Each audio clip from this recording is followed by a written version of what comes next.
Assalamu alaikum. Wa alaikum assalam. Wa alaikum assalam.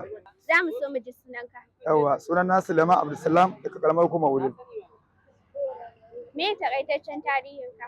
Yawwa, tarihi na takaice ni dai sanadiyar wannan makarantar ta zan gaya miki ko wani tarihi na. Sanadiyar makaranta. Yawwa, sanadiyar wannan makarantar ta ni dai direban dan sahu a garin nan. Nake dan sahu Allah ya sauka min da lalurar ido nake zuwa gadan kai shan magani. To sai suka ban wani magani. Wannan magani da kaina nake zuwa wannan gadan kaya. Asibitin gadan kaya. Sun bani shi akan jin sha katakon na safe zuwa takwan na dare. Ina ɗigawa da katakon na daren nan da katakon na safe da kyan na kai wannan